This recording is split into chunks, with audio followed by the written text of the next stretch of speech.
o cristão ele deve aprender aí biblicamente, historicamente, sobre o divórcio, os efeitos que o divórcio traz sobre a família, para assim estar prevenido, prevenir a sua própria família e prevenir a família dos seus irmãos, né, com relação a essa prática chamada divórcio.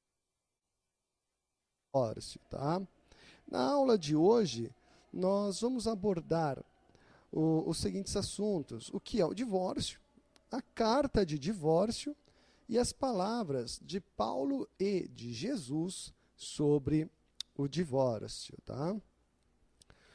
Os objetivos da aula é compreender e explicar que o divórcio não é e nunca foi da vontade de Deus para a família. Compreender a doutrina de Cristo sobre o divórcio, compreender e explicar os efeitos do divórcio nos membros da família, compreender os motivos que levam os casais ao divórcio e compreender e explicar aí a importância do perdão. Tá? Então, esses são os nossos objetivos. Finalizando a aula, nós estaremos aptos aí a explicar e compreender esses assuntos, esses tópicos, tá bom? Então, vamos lá, meus irmãos. Existem duas decisões que o homem toma, né, que são decisões que definem aí o seu destino, tanto nesta terra quanto no mundo vindouro. Né? A primeira decisão que o homem deve tomar, tá, é aceitar Cristo como seu único e suficiente Salvador. Fazendo isso, ele garantirá a sua vida, tanto nesta terra quanto a vida lá no futuro. A segunda decisão, a segunda escolha que o homem faz, tá, é escolher a pessoa com quem ele se unirá pelo matrimônio, pelo casamento. Essa escolha definirá a sua vida, definirá o seu destino, tanto aqui na terra quanto no mundo vindouro também.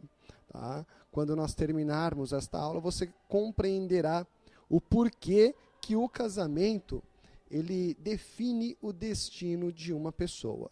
Tá bom? Então vamos aqui dar início, né? Apenas uma recapitulação da nossa aula passada. O que é casamento? É a união entre duas pessoas de sexos diferentes. Essas pessoas devem ser capazes, habilitadas, e o casamento ele tem que ter legitimação civil e ou religiosa. Essa é a definição de casamento que nós estudamos já na aula passada, tá bom? Então vamos lá.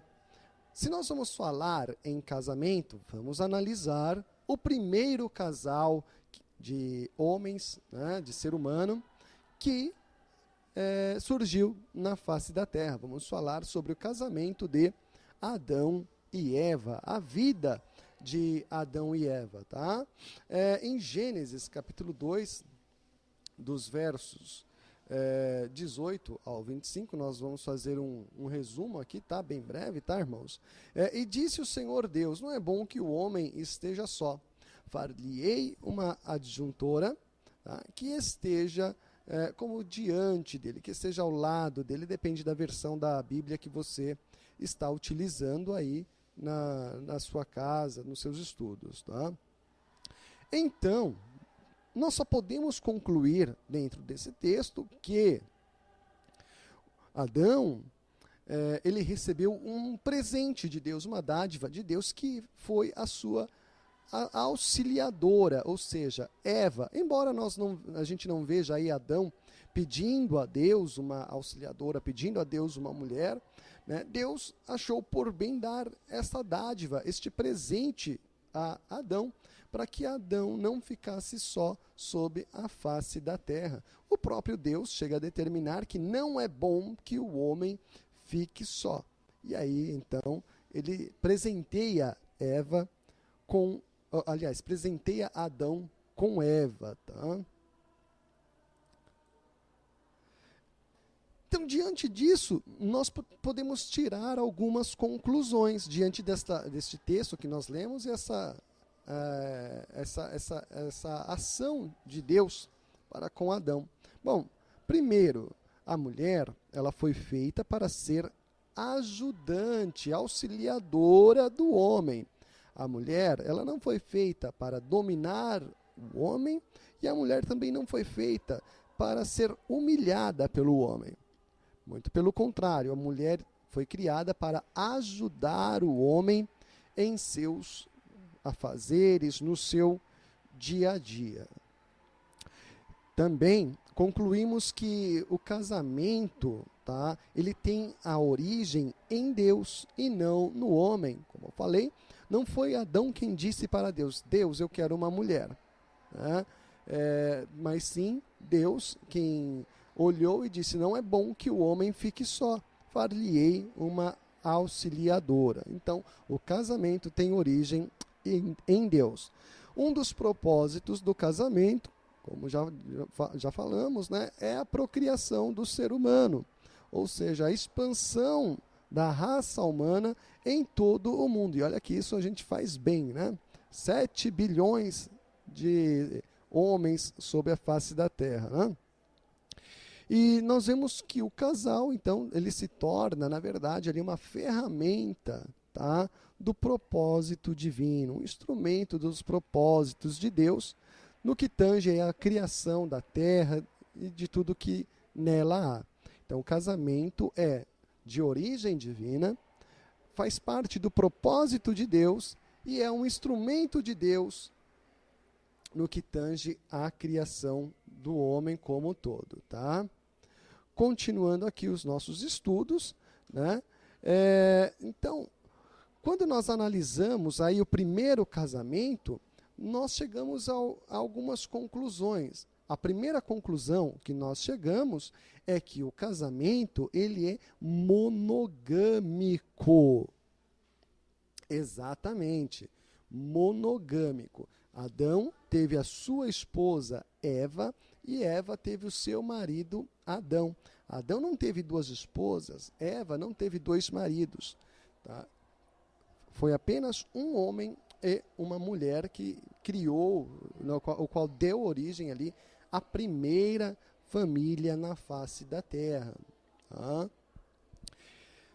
Além de monogâmico, Deus criou o casamento para que o casamento seja eterno ou permanente. Deus não criou o casamento de Adão e Eva para que fosse temporário, ou um casamento por contrato, como está aí na moda hoje, né? Os casamentos por contrato. Deus não aceita casamento por período, com prazo de validade. Né? O prazo de validade de um casamento para Deus é indeterminado. Tá? Ou seja, enquanto houver vida, ainda há o casamento. Né? Vamos ver o que Jesus diz para os fariseus acerca do casamento, lá em Mateus, capítulo 19, versos do 4 ao 6. Ele, porém, respondendo, disse-lhes: não tendes lido que aquele que os fez, no princípio macho e fêmea os fez? E disse: portanto deixará o homem pai e mãe e se unirá à sua mulher, e serão 2 numa só carne. Assim, não são mais 2, mas uma só carne. Portanto, o que Deus ajuntou, não separe o homem. Então, nós temos aqui as palavras de Jesus afirmando que o casamento, tá, é entre um homem e uma mulher. Ele é monogâmico, pois diz que o homem deixará o seu pai e sua mãe e se unirá à sua, pode dizer que está no singular, a sua mulher, e serão os 2 uma só carne. E termina: portanto, o que Deus ajuntou, não separe o homem. Então nós vemos que o casamento idealizado por Deus foi para ser permanente, tá? Enquanto os cônjuges estiverem vivos, né?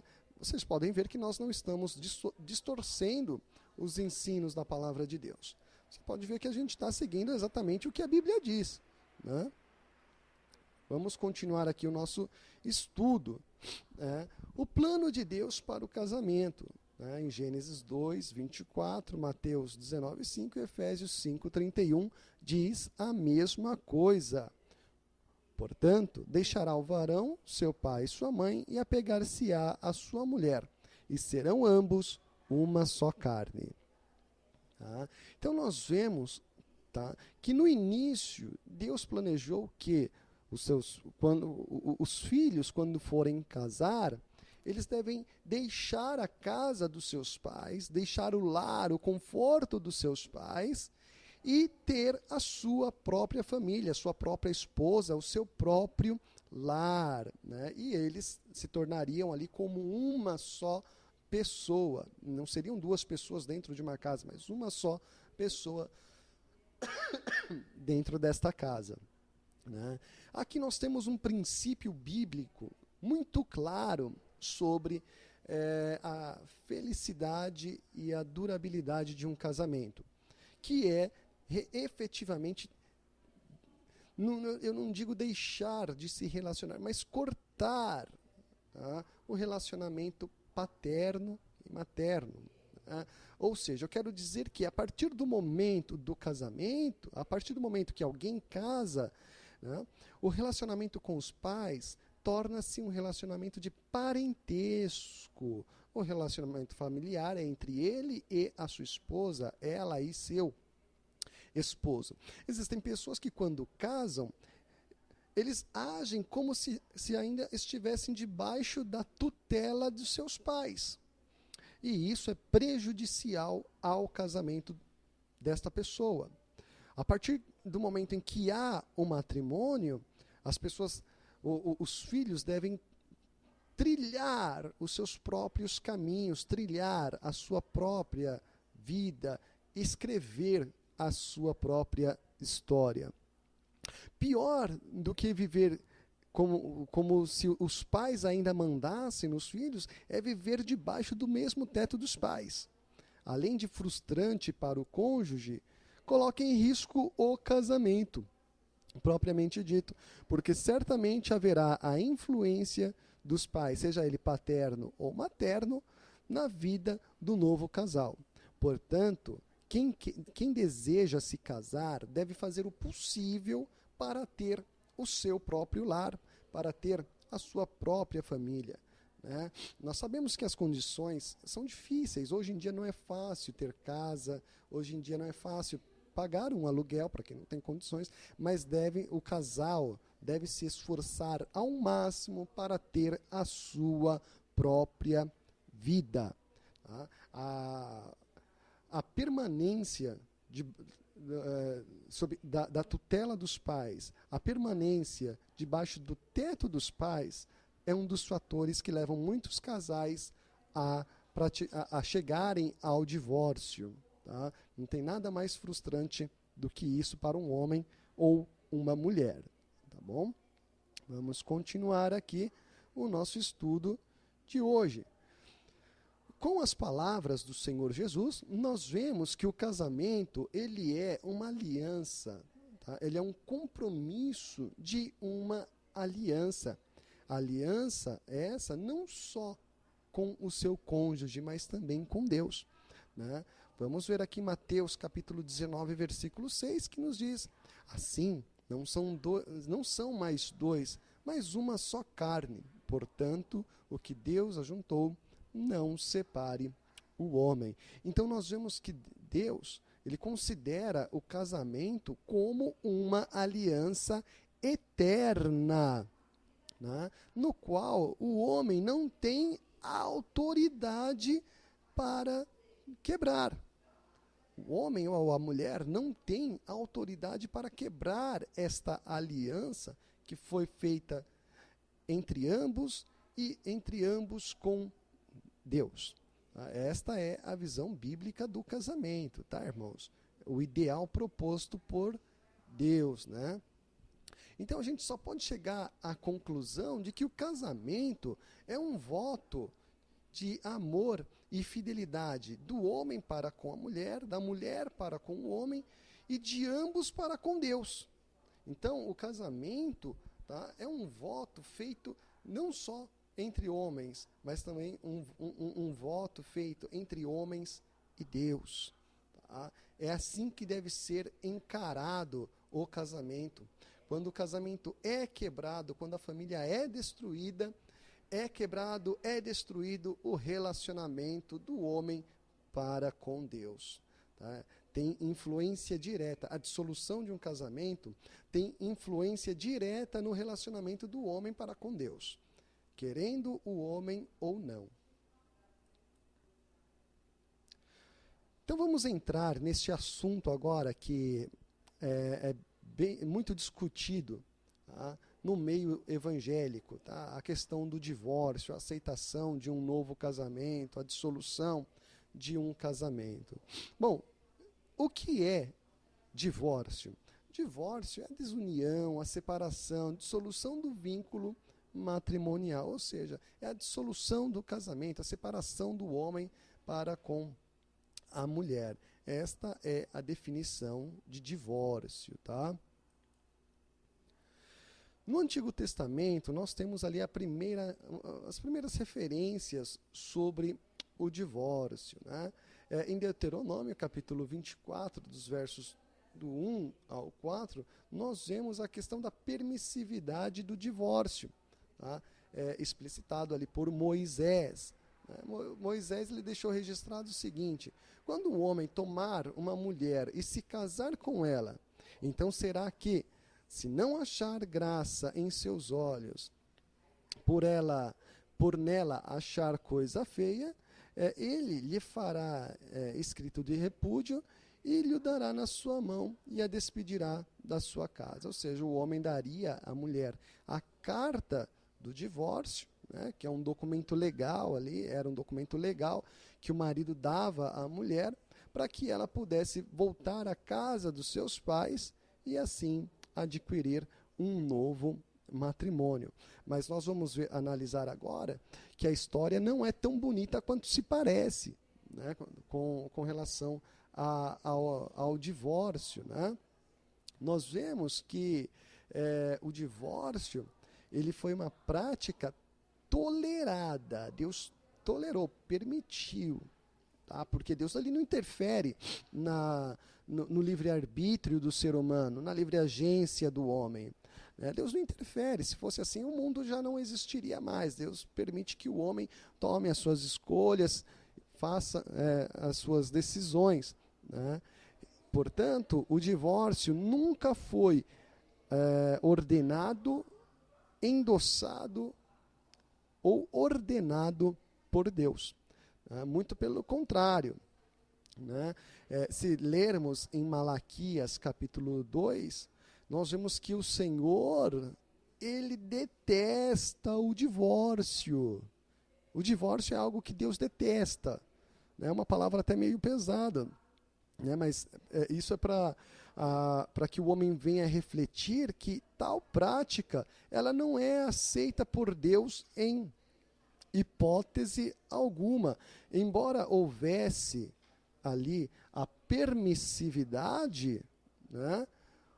O Deus nunca endossou o divórcio. Segundo o Antigo Testamento, né, o homem tinha o direito, poderia repudiar a sua mulher por qualquer motivo, não achar graça na mulher, ver nela alguma coisa feia, qualquer coisa que não lhe agradasse. Né? Essa é a prática do Antigo Testamento. Então, o que o homem fazia? Ele dava à mulher a carta de divórcio, né? E a mulher estaria ali basicamente livre para casar-se novamente, tá? Mas as coisas não são tão bonitas quanto se parecem, tá? Por quê? Dentro da cultura judaica, tá? Uma mulher, ela era ensinada desde criança a ser o quê? A ser a matriarca, ou seja, uma dona de casa, a ser uma boa mãe e a ser uma boa esposa. Se a mulher viesse a falhar nos seus ofícios e voltasse para sua casa com a carta de divórcio, muitas vezes essa mulher não era aceita pelos seus pais. Por quê? Porque tratava, a carta de divórcio era para a família um sinal de vergonha. Um sinal de vergonha por quê? Porque aquela mulher ela não cumpriu com suas obrigações de judia. Sendo assim, os pais muitas vezes não aceitavam a mulher e essa mulher vivia às margens da sociedade de Israel, né, vivia a miséria, e a miséria por várias vezes gerava ali uma vida de prostituição, fazendo com que aquela mulher viesse se prostituir para poder manter-se, tá? Para poder sobreviver. Então, a carta de divórcio, né, diferente do que as pessoas falam, não, Moisés mandou, tá? Mas e as consequências do divórcio na vida da mulher? Para o homem judeu estava tudo bem, ele casava novamente, tá? Mas para a mulher o divórcio era um sinal de maldição para a sua vida. Porque todo judeu, quando fosse procurar a sua esposa, aliás, até o pai do garoto, né?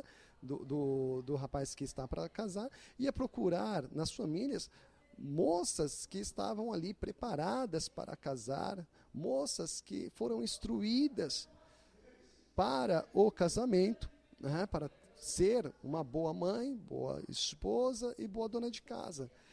Os pais não iam procurar uma mulher que já tinha passado por um casamento e foi divorciada. Os judeus em si, eles não procuravam divorciadas para se casar. Tá? Então, essas mulheres, elas viviam às margens da sociedade, largadas, viviam a miséria, viviam na prostituição, para poder se manter. Então, longe de ser uma prática aprovada por Deus, está aí a resposta do porquê Deus, ele abomina, ele detesta o divórcio, ele fez com que as mulheres em Israel tornassem-se mulheres de má índole, de má fama no povo. Então, o divórcio ele nunca foi aceito, nunca será aceito por Deus. Eu sei que os tempos hoje são outros, né? Os valores que o mundo impõe aí são outros. Hoje o mundo aceita o divórcio como algo normal. Hoje o mundo pede para que o divórcio, né, aconteça em muitas famílias. Né? Por quê?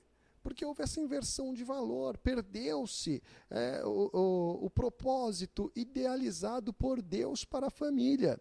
A família hoje ela não é valorizada como era antigamente. Sendo assim, a dissolução de um casamento, atualmente, chega a ser encarado como um fato normal na sociedade. Essa pessoa está buscando uma nova oportunidade, essa pessoa quer viver, ficou muito tempo presa, não descobriu que era bom. Enfim, as desculpas são muitas para que haja ali a aceitação do divórcio, quando na realidade o divórcio é uma marca de maldição na vida da pessoa. Maldição por quê? Porque está mostrando que aquela pessoa, aquele homem, aquela mulher não foi capaz de sustentar uma família, não foi capaz de manter um relacionamento familiar. E nós vamos aprender aqui ainda hoje as diversas formas aí que um casamento pode vir a ser desfeito, tá?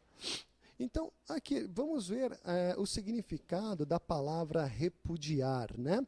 A palavra repudiar, ela vem do latim, que é repudiare, né? Que é a junção do re, que é um intensificador, né? E o pudere, né? que vem ali de envergonhar, sentir vergonha. Então, quando colocamos o repudere ou repudiare, né? Nós estamos falando que é sentir muita vergonha, estar totalmente envergonhado. Então, em sua tradução, nós vemos que a palavra não tem nada de bom. Tá? Daí é que deriva a palavra divórcio atualmente, tá?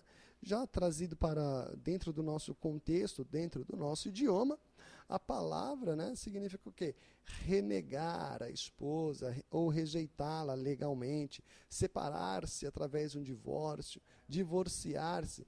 E olha só que forte isso, desamparar alguém, deixar em abandono, rejeitar, repelir, reprovar, manifestar a recusa, rejeição a alguém.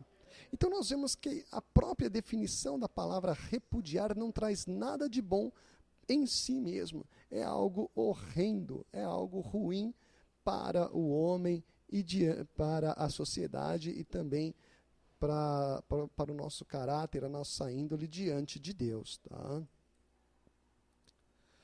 Então nós vimos que no Antigo Testamento havia ali a carta de divórcio, haviam os divórcios, porém o divórcio nunca foi aceito por Deus, foi permitido, mas porém nunca foi aceito.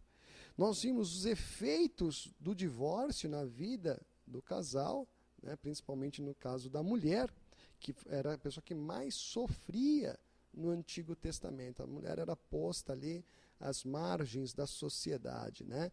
Então, para as famílias antigas, o divórcio era um sinal de vergonha, um sinal de maldição e nunca de bênção, como encarado aí na nossa sociedade atual. Já no Novo Testamento, nós temos o ensino do nosso Senhor Jesus Cristo sobre o divórcio. Né? Nós, meditando aqui em Mateus capítulo 5, versículo 32 e Mateus 19, versículo 9, nós vemos que Jesus ele faz a seguinte alusão. Eu, porém, vos digo que qualquer que repudiar a sua mulher, a não ser por causa de prostituição, faz que ela cometa adultério, e qualquer que casar com a repudiada, comete adultério. Então nós vemos que, diante das palavras de Jesus, que o divórcio faz com que as pessoas cometam adultério. Né? E também aqui há a questão que muitas pessoas discutem hoje, né? A não ser por causa de prostituição. Mas nós vamos meditar um pouquinho nessa permissividade hoje, tá? Se é que há permissividade. Bom, nós vemos que o divórcio, tá? Perante as palavras de Jesus, ele é permitido o quê? Mediante a prostituição ou infidelidade conjugal. Nós vemos que Jesus ele não aprova o divórcio. Nós vemos que o divórcio não faz parte da natureza de Deus, da natureza de Jesus, tá? Apoiar ali o divórcio. Mas por que então que Jesus diz que mediante a infidelidade conjugal pode chegar ali o divórcio? Jesus, quando interrogado pelos fariseus, tá? Ele foi interrogado segundo a lei. Vamos ver o que os fariseus disseram. É lícito ao homem repudiar a sua mulher por qualquer motivo? Quando os fariseus perguntaram a Jesus, eles perguntaram segundo a lei. Pode por qualquer motivo? Jesus, antes de qualquer coisa, ele traz à tona a vontade e o propósito de Deus para o casamento, né?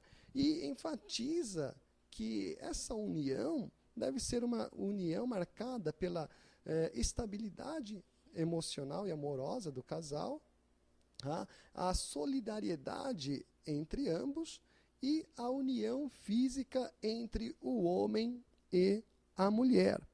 Então Jesus ele dá ênfase a isto. Bom, qual é a base do relacionamento? Jesus dá essa base.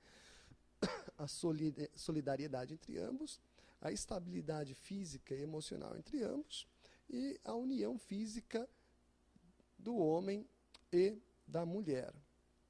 Né?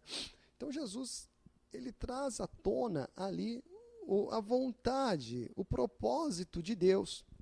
O propósito de Deus é, portanto, deixará o homem, pai e mãe, e se unirá à sua mulher, e serão dois em uma só carne, ou numa só carne. Portanto, já não são mais dois, mais um. E ele finaliza o seu discurso dizendo: portanto, o que Deus ajuntou, não separe o homem.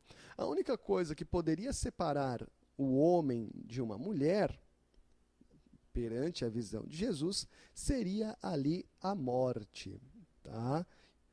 Então, por que Jesus colocou aquela permissividade, né? Vou aguçar aqui a curiosidade de vocês, já vou te responder, né?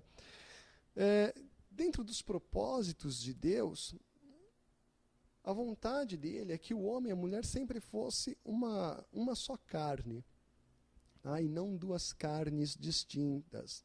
Tá? Qualquer ruptura no casamento e no relacionamento homem e mulher contraria ali a vontade de Deus. Os fariseus entenderam isso perfeitamente, mas eles fizeram um outro questionamento. Então, por que Moisés mandou dar-lhes a carta de divórcio e repudiá-la? Jesus ele continua falando com os fariseus, falando: olha, em primeiro lugar, por causa da dureza do seu coração. Dureza do coração essa implantada pelo pecado, que faz com que o homem não compreenda o propósito de Deus para a família e faz com que o homem torne-se egoísta a ponto de ter unicamente os seus desejos atendidos, tá? Então, primeira coisa, dureza do coração. Segundo, Cristo colocou isso para proteger as mulheres do abandono, miséria e prostituição, tá? Então, Cristo ele valorizou ali as mulheres, tá certo? Que, como nós falamos, nenhum judeu buscaria para o seu casamento do seu filho, tá? Alguém que já foi casado, tá? Mas Cristo ele quis valorizar a mulher, tá? E com isso as mulheres estariam ali livres para casarem novamente, segundo a lei judaica, né? Jesus, então, ele dá a sua opinião de caráter permissivo, né? A não ser por causa de prostituição ou infidelidade conjugal. Mas quando analisado historicamente, socialmente, a questão da infidelidade conjugal dentro da cultura judaica, o casal que fosse pego em adultério deveriam ser mortos, liberando assim o cônjuge inocente para um novo casamento, né? Então, por que Jesus deu esta permissividade? Justamente por isso, porque ele sabia que, segundo a lei de Moisés, o casal adúltero deveria ser morto para extirpar o mal de Israel, liberando o cônjuge inocente para vir adquirir um novo matrimônio. Então, qual é a permissividade? Basicamente, é o adultério que ele liberava. Por quê? Porque o adúltero iria ser morto, tá? Liberando assim o cônjuge fiel para um novo matrimônio. Portanto, está lá, apenas a morte os separe, né? Qualquer outra interpretação distante disso deve ser desconsiderada, né? Nós não estamos fazendo malabarismo com a palavra de Deus, não estamos brincando, né? Estamos demonstrando os fatos bíblicos e históricos que comprovam que a carta de divórcio, né, não é bíblico, e o novo casamento também não é aceito por Deus, tá bom? Enquanto um dos cônjuges estiver vivo. Vamos ver, então, o que Paulo diz sobre o casamento, né? Paulo ele começa falando sobre os casais que ainda são crentes, aos casais crentes, né? Vamos meditar em 1 Coríntios, capítulo 7, versos do 10 ao 11. Todavia, aos casados mando, não eu, mas o Senhor, que a mulher não se aparte do marido, se porém se apartar, que fique sem casar, ou que reconcilie com o marido. e que o marido não deixe a mulher, e vice-versa, né? Então nós vemos aqui Paulo afirmando que para o casamento dos cristãos há uma regra geral. Esta regra é: o casal não deve se divorciar. Eles devem lutar para que o casamento venha a ser restaurado, lutar para que a relação, né, marido e mulher, venha a ser restaurada aos princípios fundamentais da palavra de Deus. Porque não há desculpa para um cristão dizer que vai se separar. Haja visto que para todos os fatos da vida de um cristão, Cristo ele nos dá uma esperança, né? E Cristo nos dá uma orientação, até mesmo no caso onde há a infidelidade, né? Cristo nos manda agir com o perdão. E quantas vezes? Quantas vezes forem necessárias. Eu sei que é duro, eu sei que dói, eu sei que é difícil, porém é necessário que o cristão aprenda a perdoar. Toda vez que ele perdoa de coração, ele está se aperfeiçoando para morar no céu. Não há um justo na face da terra sequer que mereça o perdão, né? Essas são as palavras do Senhor. Mas nós devemos agir como o nosso Senhor Jesus Cristo agiu e procurar sempre o perdão. Não há desculpas, né, para que um casal de crente venha se divorciar. Eles devem buscar em Deus a solução dos seus problemas, a solução de suas diferenças. E se vier se separar, que fique sozinho até a morte do seu cônjuge ou até Jesus voltar. Isso é o que Paulo está dizendo. Não é o irmão André, não, é o que Paulo está dizendo.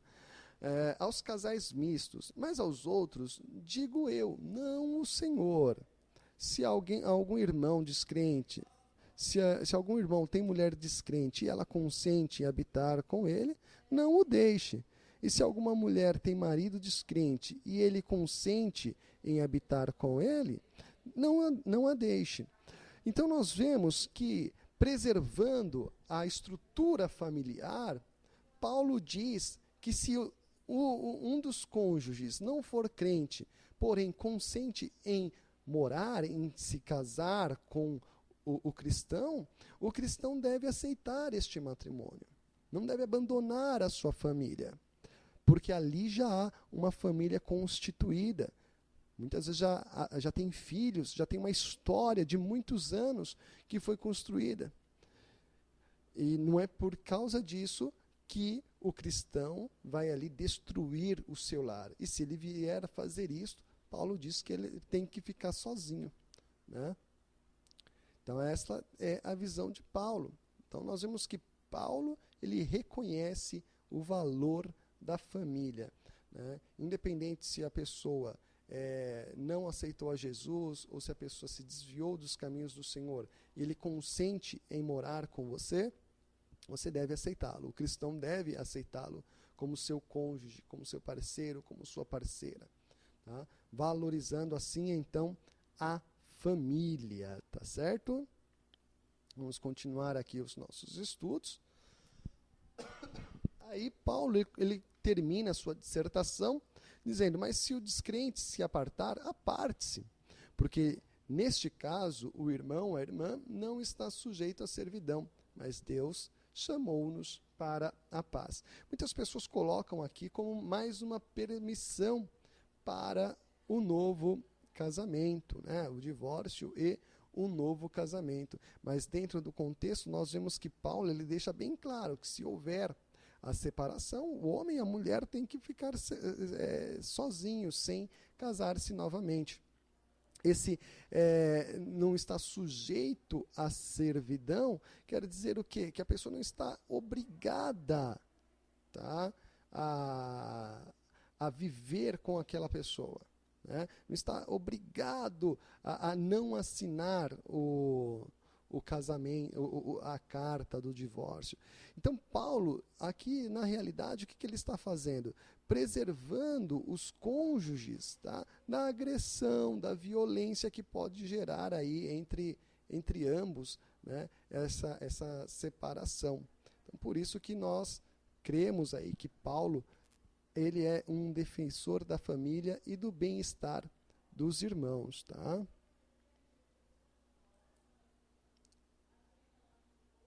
Então, meus irmãos, nós vemos que o casamento, ele é uma instituição divina.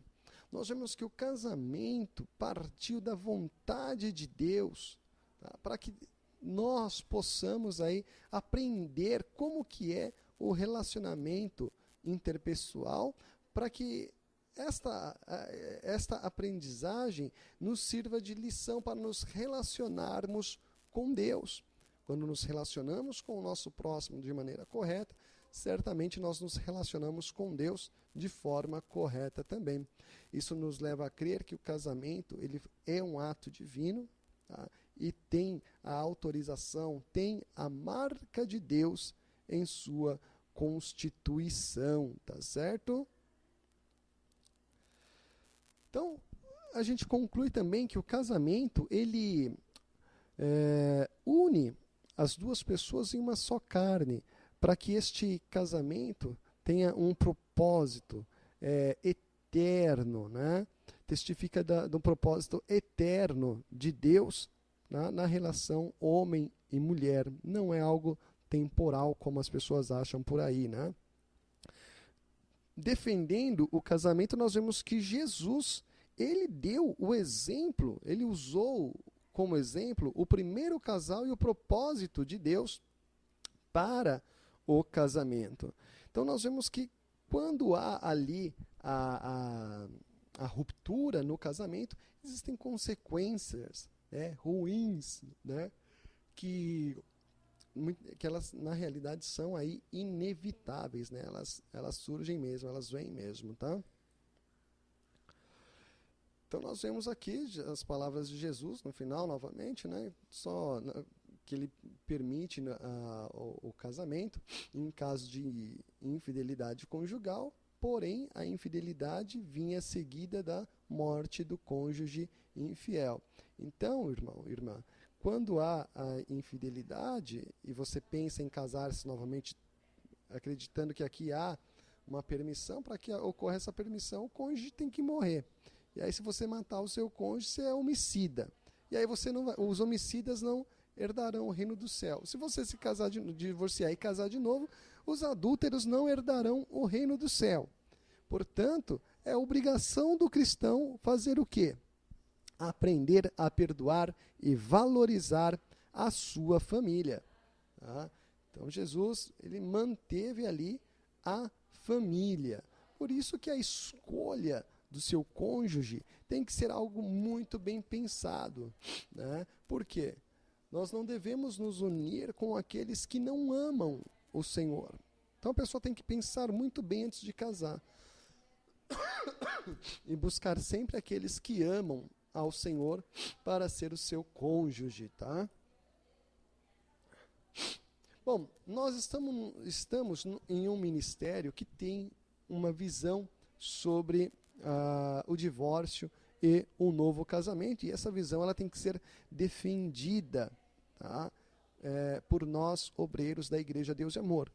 A Igreja Deus e Amor ela não concorda com o divórcio e não concorda com um novo casamento. Por quê? Porque a Igreja Deus e Amor é uma igreja que ama a família, como instituição divina e quer que a família seja valorizada por todo mundo, tá? E dentro desses princípios, a igreja lançou aqui no seu regulamento interno os itens B22 e 25, que nos direciona sobre esses pontos. Vamos estudá-los aqui agora, né?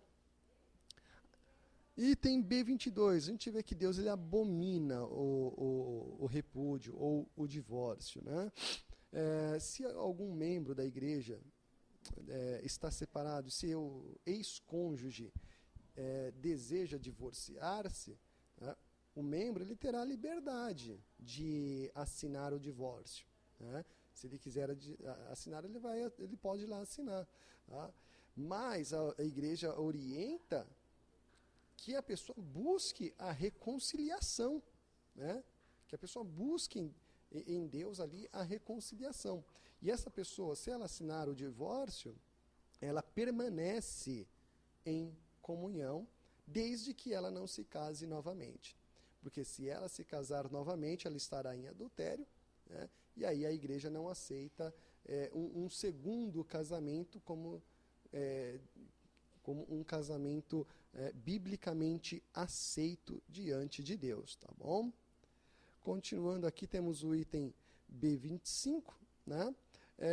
Nós vemos que se um dos cônjuges não é crente e se separa, o cônjuge crente, ele permanece em comunhão, porém, ele não pode casar-se novamente, enquanto o cônjuge for vivo. E quando o casal de crente, ambos são crentes, resolvem se separar, eles devem buscar o quê? Aconselhamento, devem buscar ali o pastor local e pedir uma direção para que o seu casamento venha a ser restaurado, não para que o seu casamento venha a ser destruído, tá? Vamos meditar agora nos motivos que levam alguém a se divorciar. Tá? Nós temos a infidelidade sexual, né? Ou seja, quando acontece o adultério, homem ou mulher, todo mundo, né? Não vou defender um ou outro aqui, porque pode acontecer. Tá? O abandono por parte de algum dos cônjuges, muitas vezes mais por causa do homem, né? O homem acaba abandonando a mulher, isso é um fato que gera ali o divórcio, a mulher sente-se sozinha, sente-se abandonada, e ela vai querer a ruptura do casamento. Atitudes imaturas dentro do casamento, né?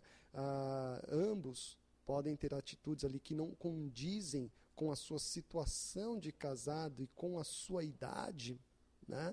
Muitas pessoas estão casadas e agem como se fossem solteiros. Muitas pessoas têm uma certa idade e agem como se fossem jovens e adolescentes, isso tanto homem quanto mulher, né? Brigas desnecessárias, discussões desnecessárias, ofensas desnecessárias, tudo isso faz com que a pessoa veja imaturidade no seu cônjuge, né? A falta de interesse em trabalhar, e tudo isso são atitudes imaturas que devem ser evitadas, né? Sanções sociais, ou seja, a sociedade impõe que as pessoas venham se divorciar, incentiva o divórcio, né? O abuso, tanto físico quanto psicológico, faz com que ocorra ali o divórcio, a violência sexual que as mulheres vêm sofrendo demais, né? Até mesmo dentro da igreja, os homens, muitos irmãos aí não sabem tratar as suas esposas como um vaso mais fraco, né? Trata ela como se fosse algum estranho, como um homem, abusa das mulheres dentro do seu próprio lar, né? Esse abuso físico, eu não preciso nem falar, muitos homens não sabem amar as suas esposas, né? Não têm respeito pelas suas esposas, isso leva ao divórcio. O abuso psicológico, que é a pressão psicológica que o homem faz na vida da mulher, né? Isso também, vice-versa, tá, irmãos? Quando eu falo o homem na mulher, a mulher no homem também. Qualquer um dos dois aqui está válido, tá? E que o homem faz para com a mulher faz com o homem, fazendo com que um dos cônjuges viva aí sobre uma pressão muito grande sobre si, a ponto dele explodir qualquer hora. Ele se torna, na realidade, uma bomba, né? Ele ou ela se torna ali uma bomba prestes a explodir. E quando isso acontece, acaba tendo a agressão física e, por conseguinte, aí, o divórcio, né? O alcoolismo é um dos maiores fatores aí que gera o divórcio, né? O uso e o abuso de entorpecentes ou drogas, né, também são fatores que levam ao divórcio. A instabilidade da meia-idade, né? Ou seja, o homem dos seus 35 aos seus 45, 50 anos, o homem e mulher, né? O seu organismo passa por transformações e essas transformações aí geram uma certa instabilidade, né? O homem passa aí a ter a andropausa, a mulher a menopausa, né? Também a vida que a pessoa leva ou sempre teve, né? A sua educação, o seu crescimento, a sua juventude, tudo isso faz com que a pessoa venha se questionar na meia-idade e esses questionamentos geram aí uma certa instabilidade. E se essa instabilidade se não souber lidar com essas instabilidades, pode gerar aí o divórcio, né? Pressões por falta de dinheiro também é outro fator que leva as pessoas a se divorciar. Aliás, é um dos principais fatores, né? O fator financeiro leva muitos casais aí ao divórcio.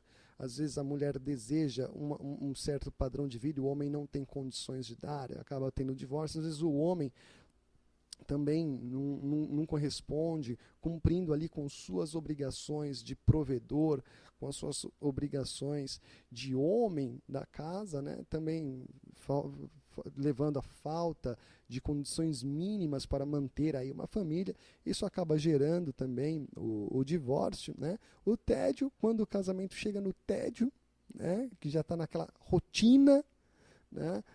Isso aí leva também ao divórcio.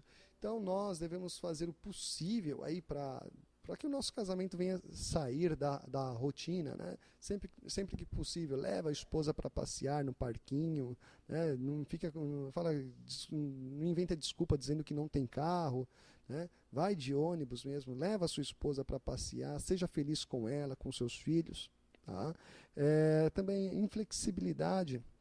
Muitas pessoas, elas são inflexíveis, elas não aceitam opinião, mesmo que estejam erradas, né? São as famosas pessoas torronas, né?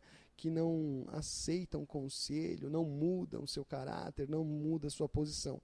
Isso também leva aí ao divórcio. O ressentimento, né? Que é sentir novamente. Existem muitas pessoas que não sabem perdoar, não esquecem o passado. Isso faz com que a pessoa fique remoendo aquilo que já aconteceu, né?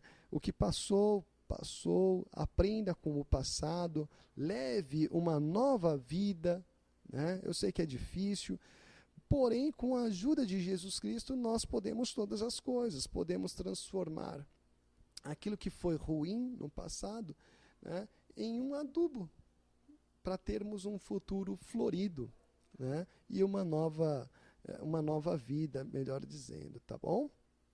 Continuando aqui os nossos estudos, né? Quais são os efeitos do divórcio na vida dos membros da família, né?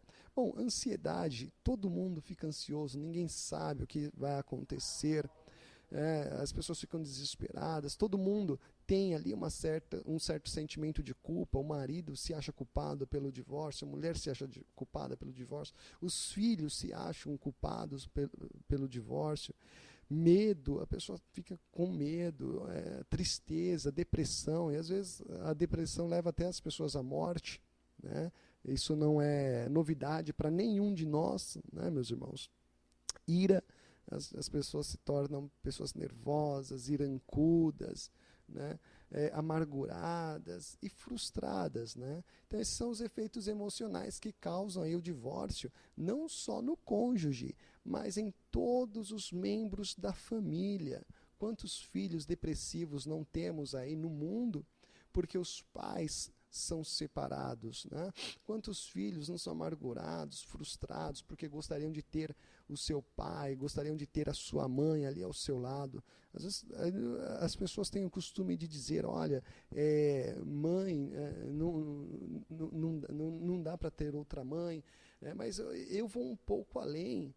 Pai e mãe são insubstituíveis. Não é porque a mãe carregou que ela é insubstituível. O pai também é insubstituível. Vamos parar de desvalorizar a família. Isso é uma desvalorização da família, meus irmãos. Os pais em si, eles são insubstituíveis. A mulher pode adquirir um outro parceiro, mas aquele parceiro nunca vai ser pai do seu filho. Nunca, nunca será. O pai é pai, mãe é mãe. E não existe quem possa substituir o pai ou a mãe. Tá? Também existem aí os efeitos comportamentais. Né? O divórcio, ele afeta também o comportamento humano. Né? A pessoa, ela para de fazer coisas simples que antes ela fazia de forma rotineira, de forma contínua. Pagar contas, ela deixa de pagar contas, tem aí a suspensão dos seus serviços de energia, água, telefone. Resolver problemas do seu dia a dia torna-se difícil. Cuidar dos bens torna-se praticamente impossível. Trabalhar, muitas pessoas não conseguem nem trabalhar depois do divórcio. O divórcio é algo muito agressivo ao ser humano e tem que ser tratado como tal, né? Se ele é agressivo à família, ele tem que ser tratado com agressividade e não com passividade. Não temos que aceitar como normal aquilo que é nocivo à família, meu irmão, tá? Também existem aí os efeitos sociais, né? Que é choque nos relacionamentos familiares, rejeição, as pessoas se sentem rejeitadas, né? Ficam amedrontadas, a rejeição leva a pessoa a achar que ela não serve para se relacionar com ninguém, fica com medo de quem passa ao lado dela. Existe um outro mal que chega a ser até um pouco pior, que é a questão do encorajamento, apoio, né, de aliados, familiares ali, e parentes. Este apoio que está sendo dado àquela pessoa naquele momento, né, não, ele não merecia você, ela não merecia você, né, a gente vê esse acolhimento como algo até mesmo prejudicial, porque antigamente as pessoas falavam, olha, eu vou me separar, pai, mãe. Os pais falavam para os seus filhos, olha, você não quis casar? Você não quis, você não escolheu ele, você não escolheu ela? Então agora o problema é seu. Você tem que resolver. O casamento, ele é baseado assim. De antigamente ele era baseado assim, né? Na resolução conjunta de problemas, na construção de um sentimento estruturado nas diferenças. Ninguém é igual a ninguém. E essas diferenças é quem faz o casal crescer. Quando trabalhadas de maneira correta, as diferenças fazem o casal crescer. Né? Hoje a gente vê que é dado um apoio que outrora não era. E isso está se tornando prejudicial às famílias. Quando nós agimos desta forma, nós estamos incentivando no próximo a incapacidade dele resolver os seus próprios problemas. Então, quando nós nos envolvemos nos problemas de um casal, tá? Tomando partido, eu estou querendo dizer assim, tomando partido, você está certo, ele está errado, né? Nós estamos agindo errado. Você já reparou que quando há a ruptura de um casamento, nenhum dos cônjuges prestam? É verdade, porque os aliados da esposa vão falar assim, ele não prestava. Os aliados do marido vão dizer, ela não prestava. Então, quando há ruptura no casamento, ambos não prestam. Né? E isso é uma marca negativa que a pessoa vai carregar para sempre dentro de si. Né? Então, por isso que o divórcio ele tem que ser tratado com agressividade. Tá? A pessoa tem que entender que o divórcio é algo agressivo à família, é algo agressivo aos cônjuges, é algo agressivo aos filhos. Olha aí a sociedade que nós estamos vivendo hoje. Uma sociedade totalmente destruída, desprovida dos valores éticos, valores familiares. Essas crianças se tornam baderneiras porque já não tem mais um referencial familiar. As pessoas estão se tornando mães solteiras e achando que isso é a maior maravilha do mundo. A família, na sociedade no geral, ela está desestruturada. E nós temos a obrigação de mostrar, dentro dos propósitos e da vontade de Deus, qual é o ideal da família perante os olhos de Deus. Tá certo? Continuando aqui. O que fazer para evitar o divórcio? Em primeiro lugar, todo mundo precisa de aconselhamento. Todos necessitam de aconselhamento, desde a família bem estruturada, a família que está mal estruturada, a família que está funcional e a família disfuncional. Todos precisam de aconselhamento, buscar orientação para serem melhores, termos famílias melhores. Né? A autoanálise também é um outro fator. Ambos os cônjuges devem fazer uma autoanálise, sabe? Examine-se o homem a si mesmo. Isso deve ser feito. Às vezes, nós acreditamos estarmos certos, mas, na verdade, estamos agindo de forma errada. Devemos analisar as nossas atitudes, devemos analisar os nossos conceitos, as nossas ações, para ver se realmente estamos agindo de maneira correta para com o nosso cônjuge. Muitas vezes, uma autoanálise resolve um problema familiar, e aí evita-se um divórcio. Mas deve ter muita sinceridade consigo mesmo, para ver se o que você está fazendo, o que a pessoa está fazendo, está correto ou não. Né? E não buscar esta autoanálise apenas no momento em que o divórcio já foi mencionado. Todos os dias devemos analisar as nossas atitudes, se nós estamos agindo com coerência. Coerência essa que é permeada ou medida de acordo com os propósitos de Deus para o casamento. E também medida de acordo com os papéis que os cônjuges devem desempenhar dentro de um casamento. Tá? Outra coisa importante é a reconciliação. Tá? Apenas 1 em cada 8 casais, meu irmão, busca a reconciliação. Apenas 1 em cada 8 casais. A reconciliação é muito importante, o perdão, ele nos dá uma nova vida, nos dá uma nova esperança e nos aperfeiçoa para a vinda do nosso Senhor Jesus Cristo. Aquele que não souber perdoar o seu próximo, ele não será perdoado por Deus, independente da circunstância. Se você não souber perdoar, se a pessoa não souber perdoar, ele não alcança o perdão. São as bem-aventuranças, bem-aventurados misericordiosos, pois eles alcançarão a misericórdia. Não sou eu quem estou falando, é a palavra de Deus. Tá? Continuando aqui os nossos estudos, né? A orientação divina, eu deixei por último, mas ela é a principal, tá? A orientação, buscar em Deus a orientação é fundamental. Orientação não só para resolver a questão do divórcio, mas para evitar o divórcio.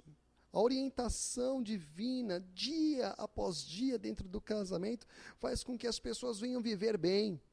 E aí evita-se o divórcio. Né? E para finalizar, nós temos aqui as motivações erradas para assumir um casamento. Casamentos baseados nessas motivações geram divórcio. Tá? O primeiro deles, quando a escolha ela é feita por causa do dinheiro. Né? Casamento baseado em interesse financeiro, ele não vai para frente. A pessoa não prospera, o casamento não prospera. Quando a escolha é feita pela beleza ou sensualidade do outro cônjuge, olha, a beleza passa, tá? Que nem uva passa, tá bom? O corpo com o passar dos anos, nunca mais será o mesmo, principalmente depois que vêm os filhos, no caso das mulheres, os maridos também, muitas vezes o seu corpo muda, né? O cabelinho cai. Então não adianta olhar para a beleza, é superficial, deve-se olhar para o caráter da pessoa, né? Outra motivação errada é escolher alguém para casar, é resolver se casar para sair da casa dos pais, né? Porque não concorda com os pais. Casamento não é válvula de escape. Casamento é uma decisão séria que deve ser tratada com seriedade, pois é uma escolha que dura para a vida eterna, para toda a vida, né? E principalmente há pessoas que se separam, chegam ao divórcio porque casaram mediante uma profecia, uma revelação, né? Casamento baseado nesses tópicos que nós falamos aqui são casamentos que raramente dão certo, que raramente funcionam, tá bom? Irmãos, espero ter esclarecido as dúvidas de todos vocês. Espero que todos vocês tenham gostado da aula de hoje, né? E que nós possamos meditar, compreender e explicar essas verdades para todos os nossos próximos, quando necessitados, né? E também levar essas verdades nas nossas igrejas, nas nossas congregações. Espero que vocês tenham gostado da aula. Deus os abençoe e até a próxima semana na nossa nova aula, se Deus assim nos permitir. Fiquem todos na paz do Senhor Jesus Cristo.